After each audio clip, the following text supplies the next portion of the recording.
Assalamualaikum warahmatullahi wabarakatuh. Selamat pagi teman-teman semua. Semoga kita selalu diberikan kesehatan dan kelancaran dalam belajar. Yang pertama yang saya hormati Bapak Nur Hidayat selaku dosen pengampu mata kuliah metodologi pendidikan, metodologi penelitian, serta teman-teman yang saya banggakan. Nah, pada kesempatan kali ini izinkan kelompok kami, yaitu kelompok 1, untuk mempresentasikan hasil diskusi dari kelompok kami terkait dengan penelitian kuantitatif. Nah, sebelumnya, perkenalkan anggota dari kelompok 1. Yang pertama ada saya, Riko Aji Prasetya, dengan NIM 20505244019. Dengan saya Irfan Rashid Mustafa dengan NIM 18505024142. Dan saya Beda Rizky Amalia Rizal Minerva dengan NIM 205052444007. Oke, terkait dengan penelitian kuantitatif, cakupan materinya, yaitu yang pertama ada pengertian, kemudian yang kedua ada tujuan, yang ketiga ada jenis, yang keempat ada ciri-ciri, kelima sistematika atau proses, 6 kelebihan, 7 kekurangan, dan 8 yaitu contoh dari penelitian kuantitatif. Nah, untuk pemateri pertama akan disampaikan oleh Mbak Firda Rizky Amalia Risa Minerva. Kepadanya dipersilakan. Oke, terima kasih Mas Riko. Jadi untuk pengertian penelitian kuantitatif adalah penelitian yang dalam proses pelaksanaan penelitiannya banyak menggunakan angka-angka, mulai dari pengumpulan data, penafsiran, sampai hasil atau penarikan kesimpulan. Disebut penelitian kuantitatif karena menghasilkan atau membutuhkan data penelitian berupa angka-angka kuantitas dan analisis menggunakan statistik. Penelitian kuantitatif pada umumnya dilakukan pada populasi atau sampel tertentu, yaitu representatif atau digeneralisasi. Proses penelitian kuantitatif bersifat deduktif, di mana untuk menjawab rumusan masalah digunakan konsep atau teori sehingga dapat dirumuskan hipotesis. Selanjutnya.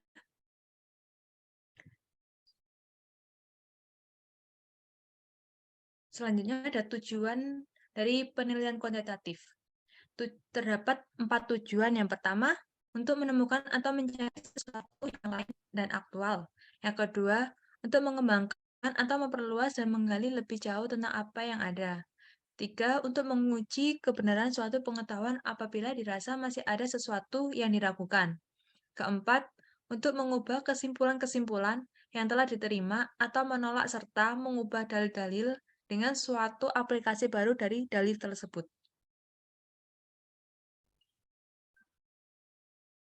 Selanjutnya ada jenis dari penelitian kuantitatif.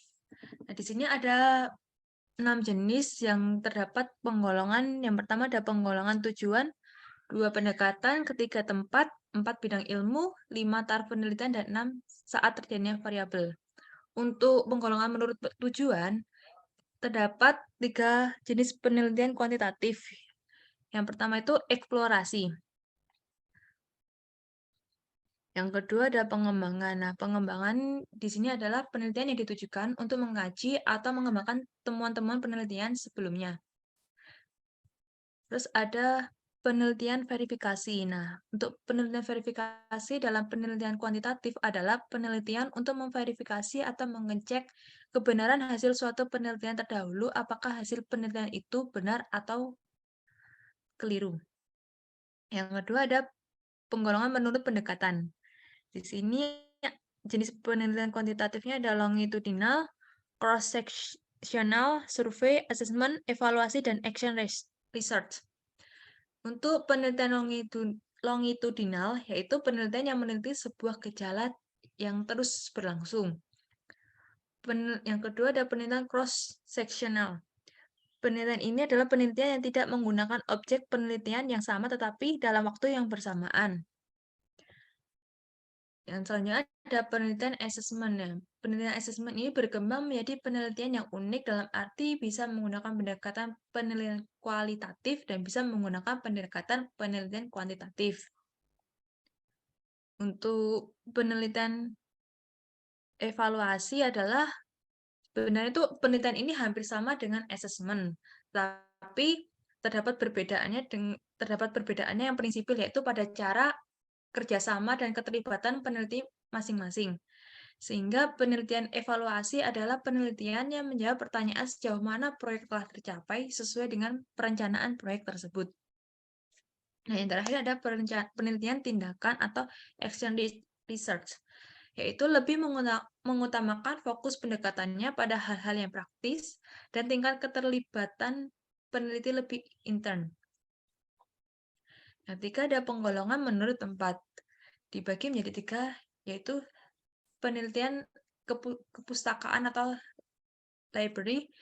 Ini adalah penelitian menghasilkan kesimpulan tentang kecenderungan sebuah teori yang digunakan dari waktu ke waktu, perkembangan sebuah paradigma, dan pendekatan ilmu pengetahuan tertentu. Yang kedua ada penelitian laboratorium.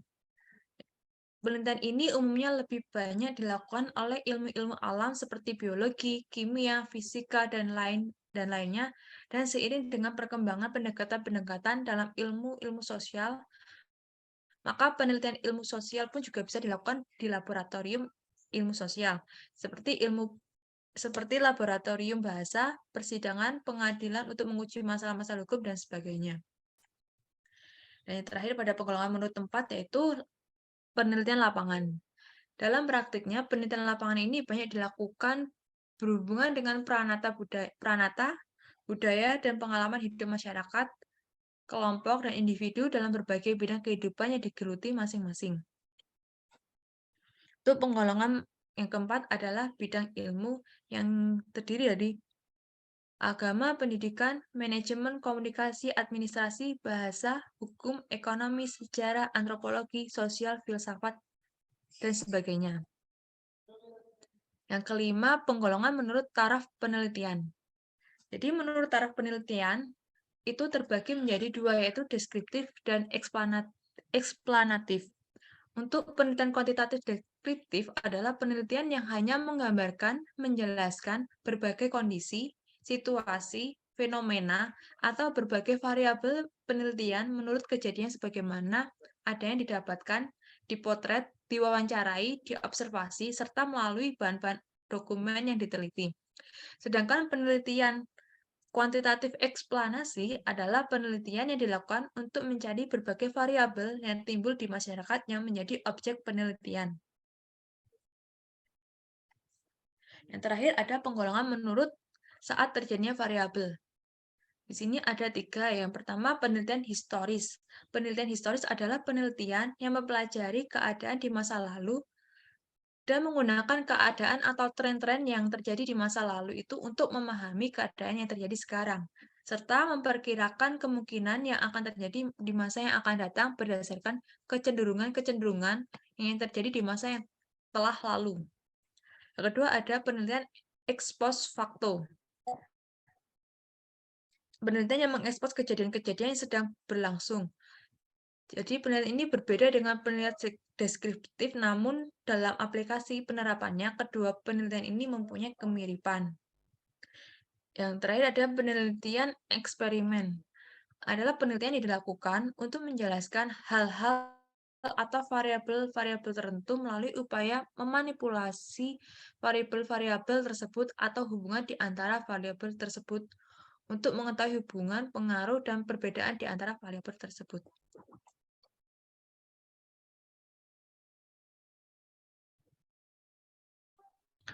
Baik, terima kasih Mbak Firda atas penjelasannya. Untuk pemateri selanjutnya adalah saya sendiri. Yang selanjutnya adalah ciri-ciri penelitian kuantitatif. Yang pertama yaitu menggunakan pola pikir deduktif, rasional empiris, atau top-down. Maksudnya adalah untuk memahami fenomena yang terjadi, maka dari konsep umum ini ditarik ke khusus, atau menggunakan konsep umum untuk menjelaskan fenomena yang bersifat khusus. Kemudian yang kedua yaitu ada menggunakan logika positivistik dan objektif.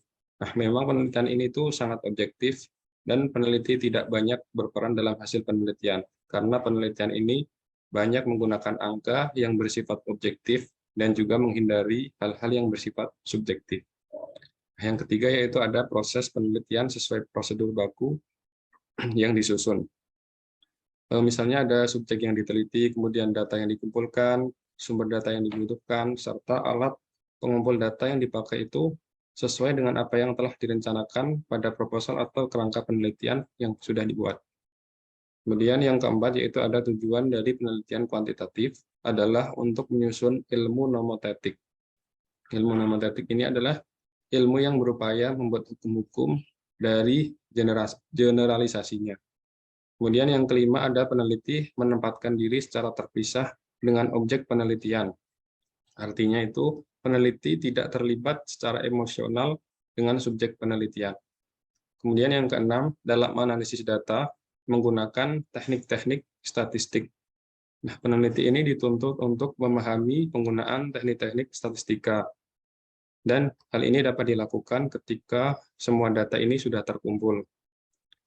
Bisa dibantu menggunakan perangkat lunak seperti SPSS atau yang lainnya, sehingga waktu yang dibutuhkan itu relatif lebih singkat. Kemudian yang terakhir ada hasil penelitian berupa generalisasi dan juga prediksi. Ini itu terlepas dari konteks waktu dan situasi. Misalkan dengan syarat, jikalau data yang dibuat tersebut didasarkan pada sampel acak dan ukuran sampel cukup, sehingga hasilnya itu tidak akan jauh beda dengan proposal yang diajukan. Kemudian yang selanjutnya yaitu ada sistematika atau proses penelitian kuantitatif. Yang pertama yaitu ada rumusan masalah. Nah, rumusan masalah ini itu mengacu pada latar belakang permasalahan yang ada sebelumnya. Kemudian yang kedua adalah landasan teori. Nah, landasan teori ini nantinya terdapat berbagai studi literatur untuk menjelaskan teori yang terkait dengan penelitian yang disusun secara sistematis dan memiliki beberapa variabel. Kemudian yang selanjutnya yaitu bisa dilakukan perumusan hipotesis. Nah, untuk merumuskan hipotesis ini bisa diambil dugaan sementara untuk menjawab permasalahan yang nantinya akan diuji keabsahannya. Selanjutnya yaitu mengumpulkan data. Nah, di sini ada tahapannya yaitu pengembangan dan pengujian instrumen, kemudian ada juga penentuan populasi dan sampel. Nah, dalam tahapan pengembangan dan pengujian instrumen ini, instrumen akan dikembangkan, kemudian harus diuji. Nah, harus memenuhi persyaratan yaitu validitas dan reliabilitas, yaitu valid dan reliable. Yang kedua yaitu terkait dengan populasi dan sampel, harus berkaitan dengan teknik pengambilan sampel yang akan dilakukan. Nah, setelah pengumpulan data selesai ini akan dianalisis datanya, tahapan keempat ini. Nah, untuk analisis data ini menggunakan perhitungan-perhitungan statistik di mana banyak didapatkan hasil berupa angka. Nah, yang terakhir, ini adalah penarikan kesimpulan. Nah, penarikan kesimpulan ini dalam analisis data akan menguji hipotesis yang sudah disampaikan di awal. Untuk materi selanjutnya akan disampaikan oleh Mas Irfan. Padanya dipersilakan.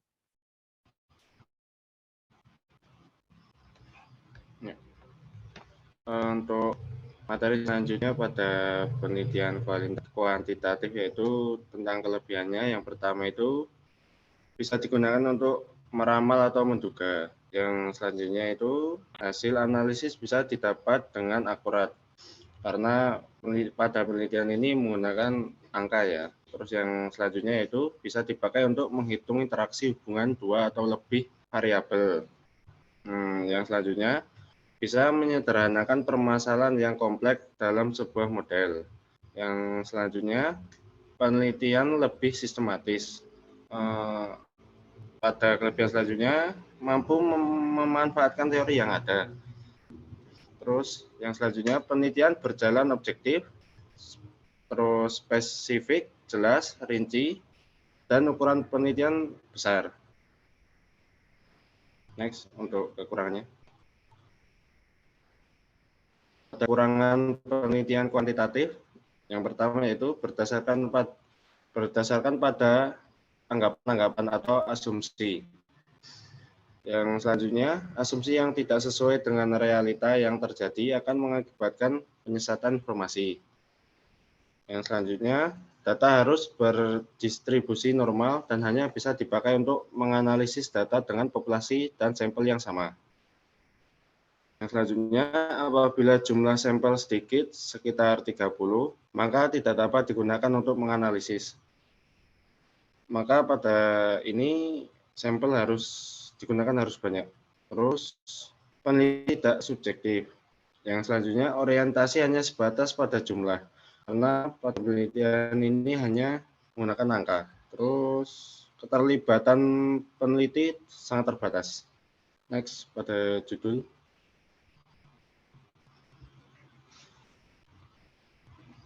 Judul pada penelitian kuantitatif yang pertama itu deskriptif, yaitu judul yang memaparkan atau mendeskripsikan sesuatu. Contohnya, pengembangan model kurikulum berdasarkan model sosial di SMA Negeri 1 Pajangan.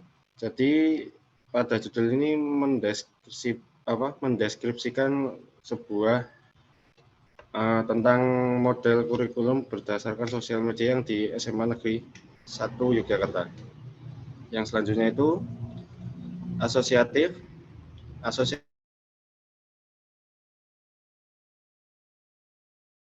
Penelitian yang memaparkan keterkaitan hubungan antara motivasi belajar terhadap prestasi hasil belajar siswa kelas 10 di SMK Negeri 2 Jakarta. Yang ketiga itu korelasional. Korelasional itu judul yang penelitian yang memaparkan pengaruh antara dua variabel atau lebih. Yaitu contohnya pengaruh manajemen waktu terhadap produktivitas kerja guru di SMK Negeri 1 Pajangan. Yang terakhir itu komparatif. Komparatif ini yaitu judul yang penelitian yang membandingkan antara dua variabel atau lebih. Jadi kayak perbedaan, contohnya perbedaan strategi pembelajaran ke PNS tersertifikasi dengan guru non PNS yang tidak tersertifikasi di kota daerah istimewa Yogyakarta.